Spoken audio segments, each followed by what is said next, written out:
Garden of Horror. Chris Vance. You'll never want to leave your house again. Top 3.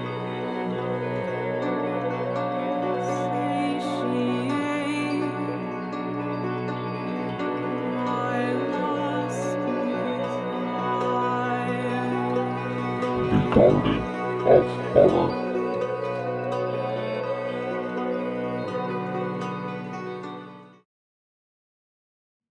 What's going on, horror freaks? Welcome to the Garden of Horrors.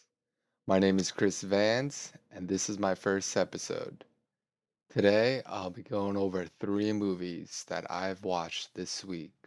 For the most part, they will follow a theme, 2 films, followed by a third film, which I will call a feature review, meaning a newer release. For the first episode, the theme will be found footage films. Originally, I was going to have 3 doll-related movies. Unfortunately, one of the Blu-rays didn't arrive in the mail yet. Essentially, we'll save those 3 films for the second episode. This week we have VHS 2, The Houses October Built, and the feature review will be Adam Green's new movie, Digging Up the Marrow. This is The Garden of Horrors.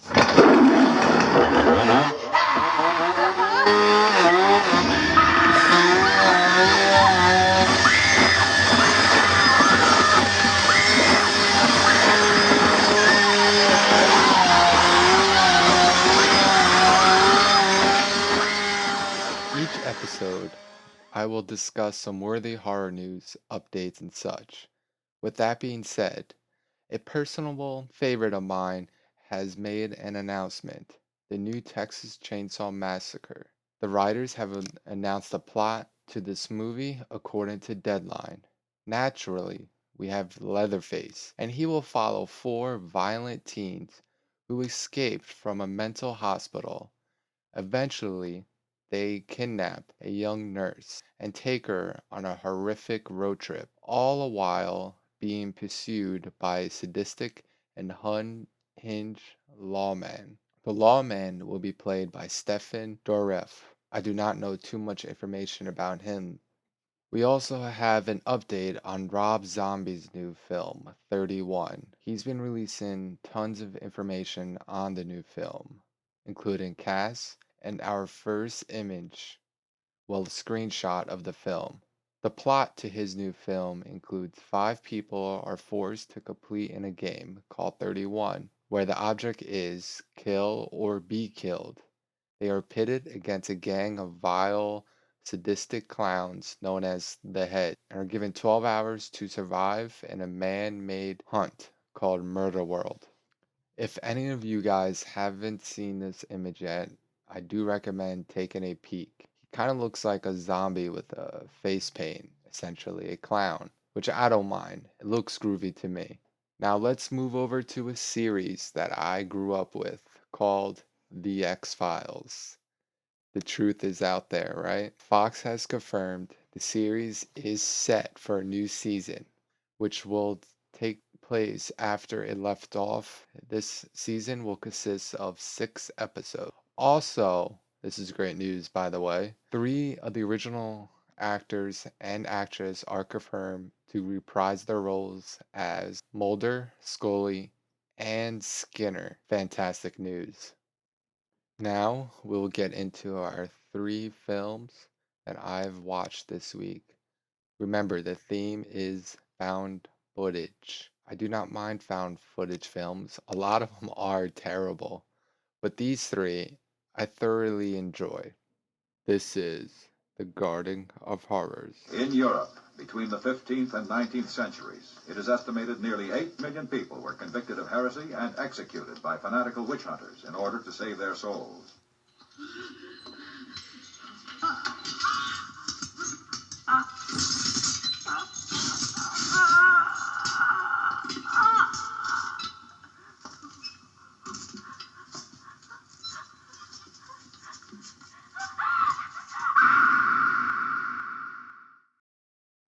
The first film is the VHS 2.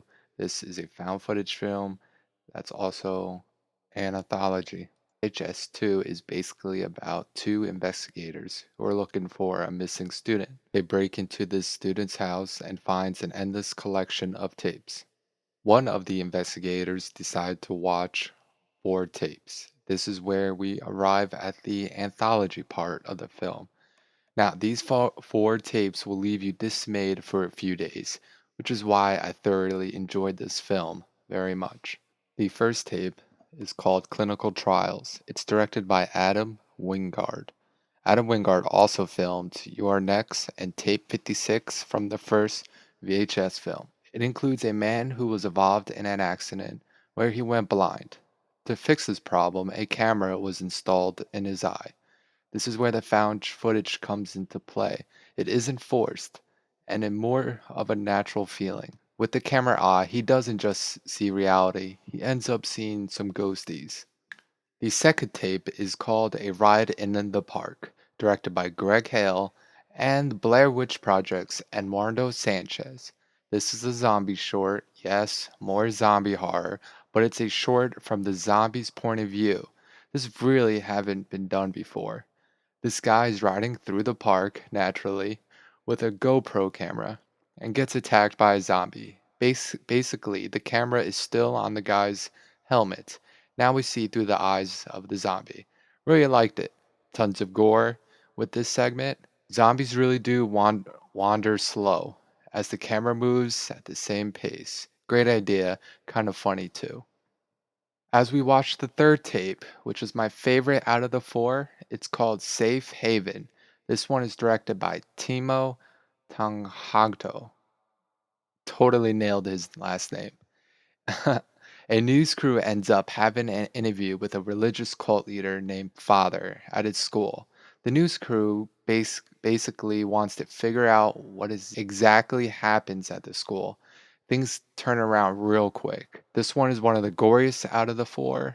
This short actually reminds me of that Jonestown Massacre. Very similar. The last tape the investigator watches is called A Slumber Party Alien Abduction. This one is directed by Jason Eisner, who also did Hobo with a Shotgun. A group of kids are making home videos with a GoPro camera attached to the dog's head. Makes a real interesting cameraman. One of the kid's sisters is with her boyfriend and her friends. Naturally, there is a sibling rivalry. Everyone is eventually attacked by aliens. This one reminds me of a homage to like 80s, 90s kid adventure films. You know, like Sandlot or The Goonies, but with aliens. Generally, this movie was very creepy and done very well as in found footage anthology film. The only problem I had with this film is the wraparound story with the 2 investigators. The one investigator just continues watching these tapes without making little to no reaction at all. If I was watching these tapes, I would be totally creeped out that I would get the hell out of that house, take a few tapes with me, but I would definitely will not watch another tape in that house. I would leave. I would give this film a 7 out of 10. Definitely worth checking out. On to the next film, where we continue with the found footage theme. I also watched The Houses of October Built. This film was directed by Bobby Rowe, who also starred in the film. I feel like not that many people enjoyed this underrated film. I'm on the opposite side of the mountain with the positive thoughts.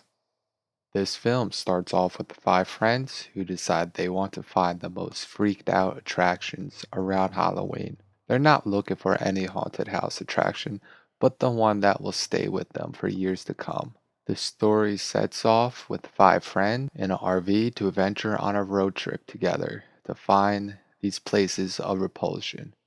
They find numerous of spots which were all creepy, but not the vibe they were looking for. They hear whispers of this particular spot, which is called Blue Skeleton down in Louisiana. That's pretty much the basic premise of the film. This one particular scene in the film is one of the creepiest scenes I have ever seen. Essentially, There are never spoilers with this show. It's in the trailer. This woman follows one of the friends onto the bus where she is wearing a doll mask. She places herself on the couch and swings her head back and forth like a dangling cat toy without making a sound. A voice is eventually released out of her mouth. It resembles a siren. This continues for about a minute, and then she walks off the bus slowly. This scene will stay with me forever. There are other characters in this movie just as creepy, like clowns, rabbits, and mask covering psychopaths. This is a movie to watch around Halloween, of course. I would recommend this film to people. Definitely one of the best found footage films released today. I'm sure many people could relate to this film, like myself, to find the best haunted attraction across country. Naturally, there is some nostalgia feelings for this movie.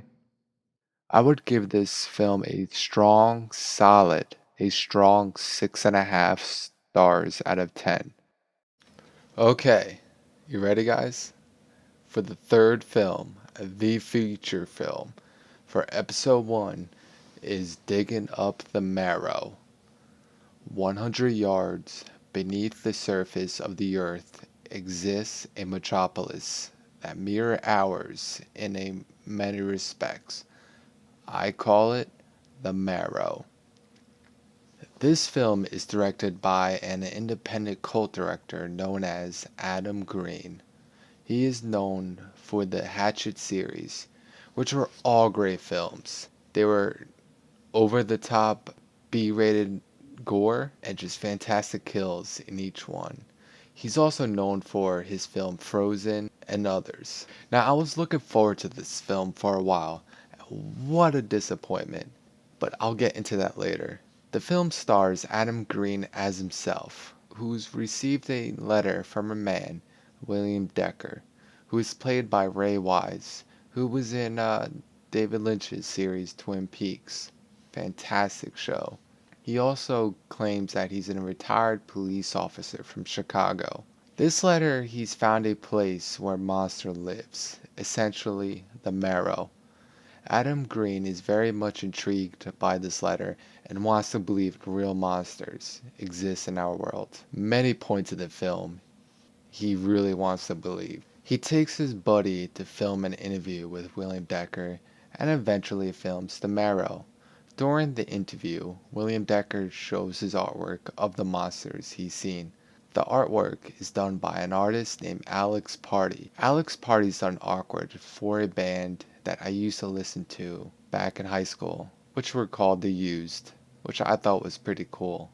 A little bit nostalgia right there for me. Adam Green and his friend finally see a monster. No one believes. Adam Green has a signing at a horror convention and shows the footage to other horror directors, top-notch directors. They actually all know who William Decker is and think he's pretty much a joke, laughing at Adam Green. They're like, Adam Green, what are you doing with your life? Don't listen to this guy. Adam Green is dedicated to filming these monsters and putting all of his work to the side. So the film is pretty much Adam Green trying to get these monsters on camera and making a documentary. Now this is Adam Green. Adam Green, who came up with Hatchet. His movies are usually, like I mentioned earlier, over-the-top gore, it's brutal, suspenseful, you know? But not this film. This film was more of a documentary. Some of it kind of reminded me of that film Nightbreed. With the setting, how a bunch of monsters live in this specific area and they're hidden from the world. This movie should really be named A Day in the Life of Adam Green. Though the monsters that were shown were pretty sweet. I'm not gonna lie. The ending was creepy. I thought the ending was great. Now this film reminds me of a man who's on a mission. He's getting ready to run. The anticipation of his run is great. He's focused. He's getting ready. He starts running. The environment that this guy is running is just straight. A highway. Nothing interesting. Once he gets to the end, he's finished. He did what he wanted to do, and his accomplishments lead to better things. That's what this film kind of reminds me of. Starts off great. Adam Green finds this guy who's discovered monsters. It's the whole movie. It's really about nothing, just like this guy's run. It's just very boring. Nothing really happens. It's just this whole anticipation, like this runner, like is he gonna finish? Is he gonna get to the finish line? Is Adam Green gonna finish his documentary? Is he gonna eventually? They both finish the race. Adam Green gets his monsters, just not what he really wanted. But the ending, I liked a lot. It surprised me, and I'm sure it will surprise others. But there's no meat in this film. Nothing happened. Nothing happens. But like I said, intro was great. They even go to a horror convention. Like some directors come in from people who are horror fans who will enjoy that part. But really, it's a whole lot of nothing. Overall, this movie is overhyped, and I really hope Adam Green makes it. I hope Adam Green does what Adam Green does in this next film. And really, I'll give it, I guess, a 5 out of 10, 5.5 out of 10. And that's it, horror freaks. That is the end of episode 1. I hope you enjoyed it. Tell me what you thought of it in the comments below. Please subscribe. I want to continue this. Give me motivation to continue this podcast. Short podcast. It's not 3 hours like other ones. Tell me what you think. Let me know what you think of the intro. If you have a theme for the third episode, help me out. I will listen to everyone. And I'll keep on doing reviews. Thanks. Rock and roll. Later on.